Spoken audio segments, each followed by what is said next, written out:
Tapi kembali lagi ke niat sholat kita ya. Seperti itu kan. Sehat, amin. Jadi kita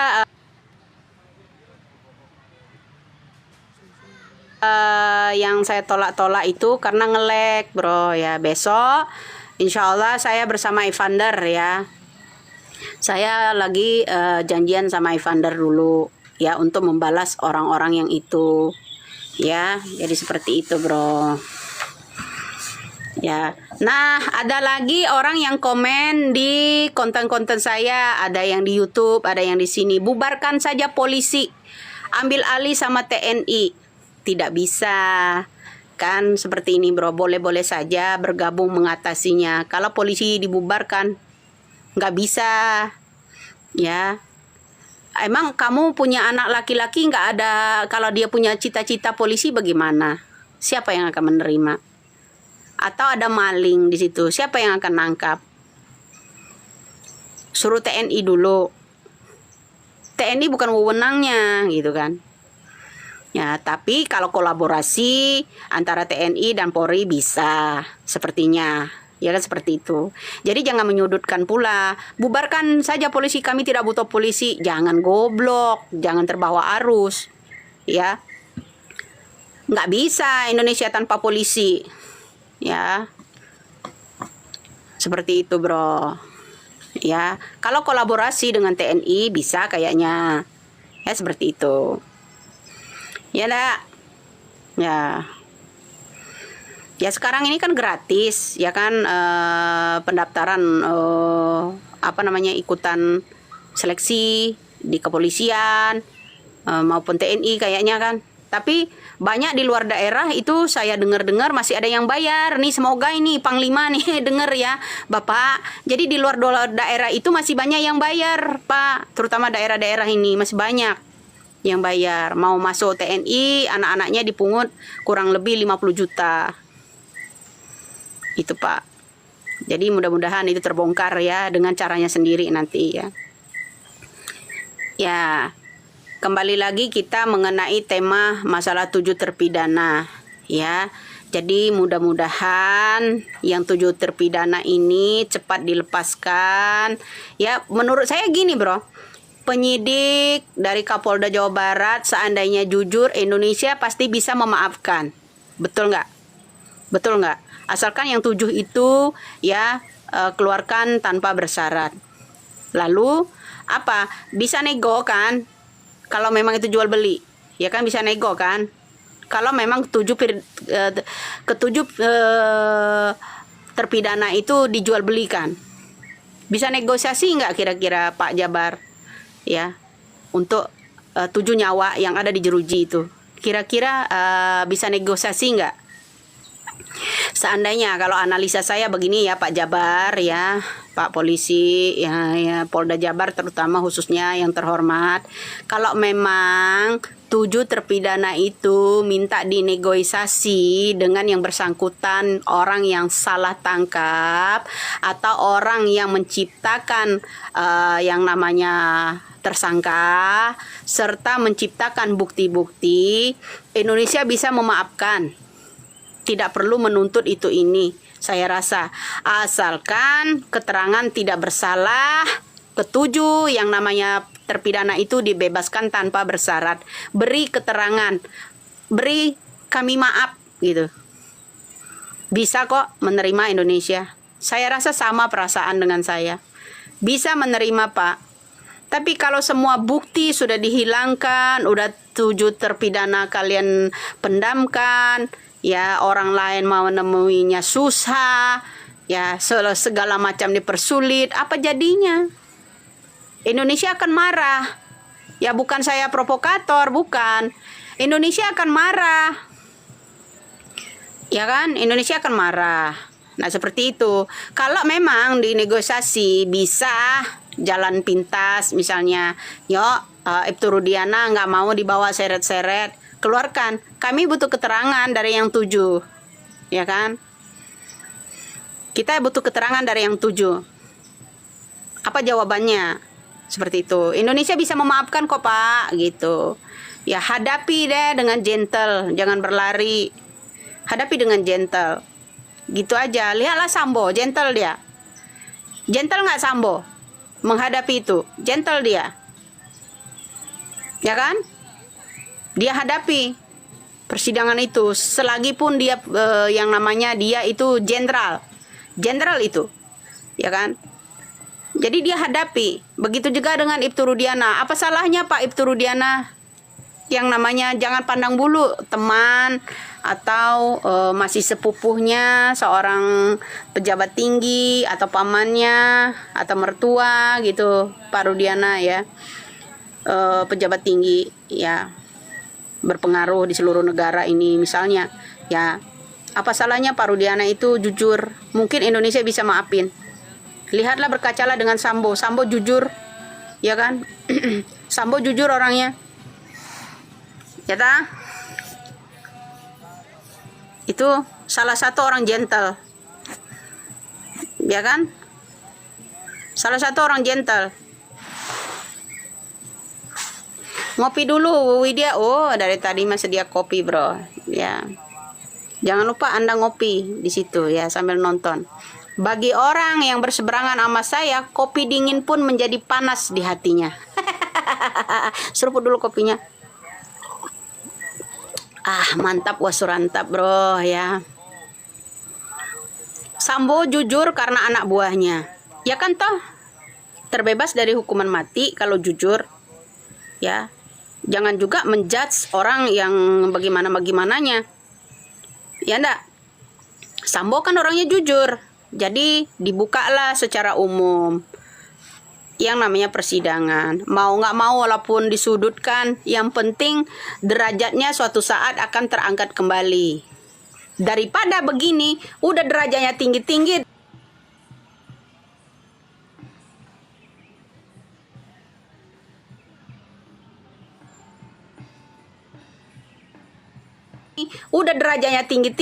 trak.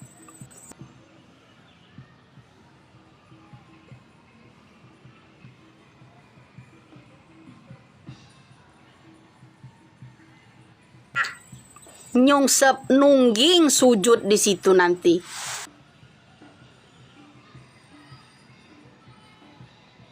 Apa jadinya? Udah tua, nyungsep pula, nungging pula di situ. Ya. Ya enggak? Mendingan kita jujur. Ya jujur. Tak nyungsep sebentar. Perlahan-lahan kita bangkit. Begitu kan? Daripada kita wah lenggang-lenggang tinggi, bro, giliran jatuh trak, nggak ada harganya sama sekali. Nggak mau begitu. Masih mending kalau kata saya Sambo. Ya Sambo mengorbankan harga dirinya, mengorbankan segala prestasinya, ya kan? Ditersangkakan. Sambo ada dua sisi. Sisi baiknya ada. Ya, terutama banyak yang nggak nganggur dulu selama yang namanya Sambo menjadi pejabat. Bukan hanya di bidang judi, bukan, tapi di bidang-bidang proyek ada izin, dapat izin. Penambang pasir, penambang batu itu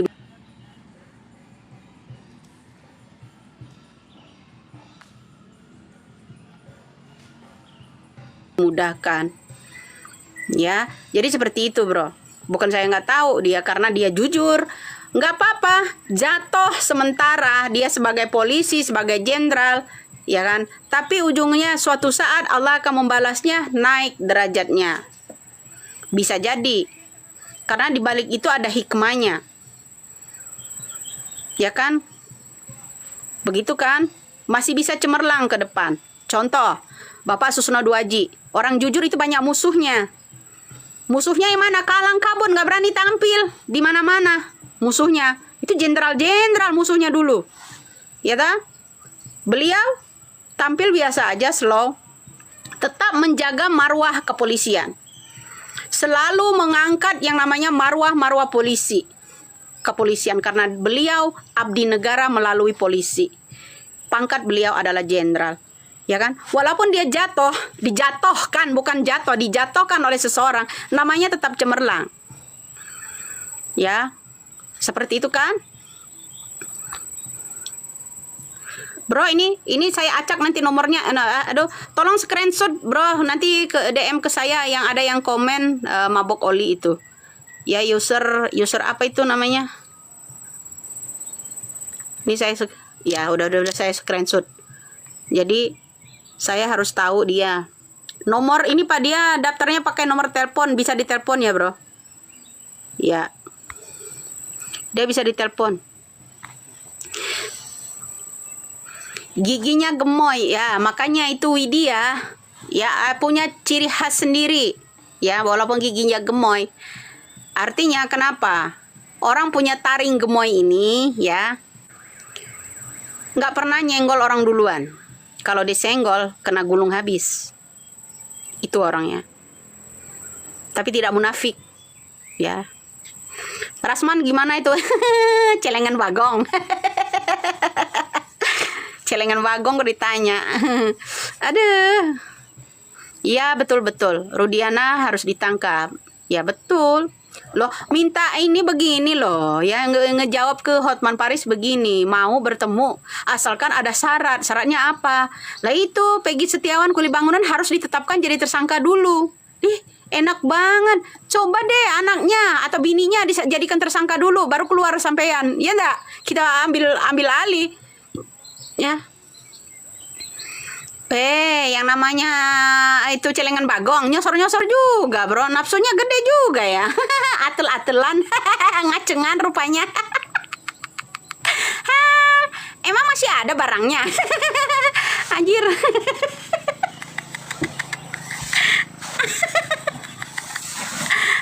Man, Rasman, man. Tak. Ya celengan bagong.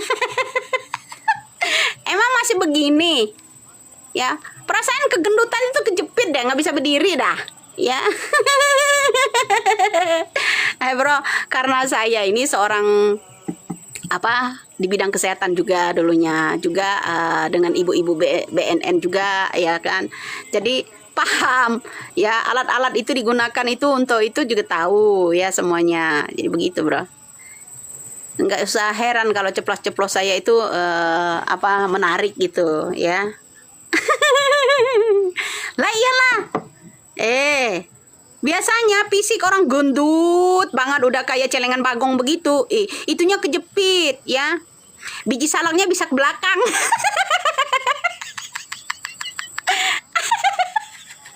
Man, Rasman, jangan laporkan saya ya. Lato-latonya. Kalau nggak bisa ya, itu orang kasus lato-lato nih sama Caca. Lato-lato. Aduh, Gusti, itulah lambang lato-lato, bro. Kenapa? Ya, sosok mendekati orang indigo, dia nggak taunya cium-cium juga tuh lato-lato. Ngaceng juga lato-latonya, masih kenceng gitu. Aku kira uratnya doang yang kenceng, bro. Ternyata lato-latonya juga nyunggit gitu.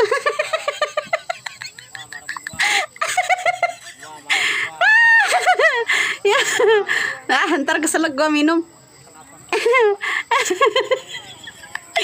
Aduh, udah mak, jangan bercanda. Ngakak. Lah iya, bro. Ya gimana nggak ngakak? Lato-latonya gitu, bro. Ternyata ada rahasianya semua sama Caca. Nah, gara-gara lato-latonya Rasman ini ya sama celengan bagong. Aduh, merusak ya.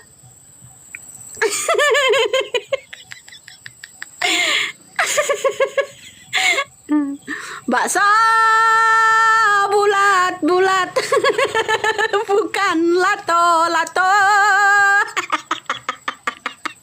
Rasman.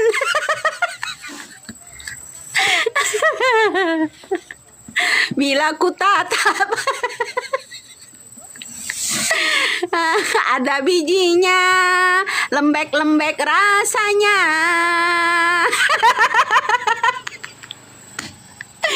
Emak PA. Anjir ya. Lah nyanyiin aja kalau yang mana Rasman itu ya, kasih aja itu lagunya Lato, bakso bulat ya. Bukan. Ya, biar dia nyampe ini nih ya sama si Rasman ya. Rasman bilang, Lato, Latonya hidup. Nyanyiin aja, bro. Ya. Bakso Rasman bulat-bulat seperti lato-lato ya, bila dipandang tak ada duanya, lembek-lembek rasanya.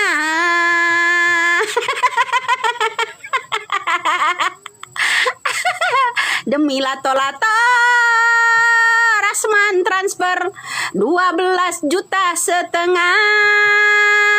ya untuk si Caca agar bisa datang ke Bali bermain lato-lato. Ntar diedit orang ini.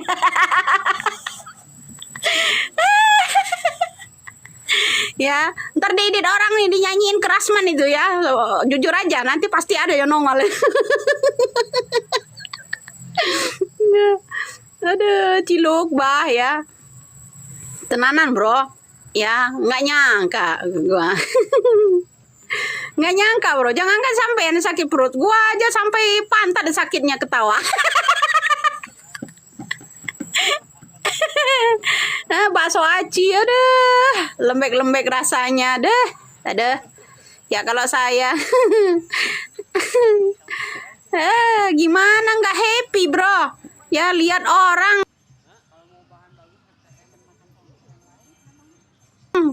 kepalanya gede, badannya gede, ya nggak taunya, nyosor-nyosor juga tuh. Ya bayar orang ya untuk ketemu ke Bali, bayar transport 12,5 juta ya, untuk pegang-pegang lato. Dah Rasman, apa kata istrimu man? Istrimu udah tahu belum man? Kalau bayar yang namanya Caca 12,5 juta biar ketemuan di Bali gitu, ya kan? Aduh indahnya ya. Itu rumah tangga ya siap mengeluarkan duit 12,5 sebagai perkenalan nama Caca ya. I love you man.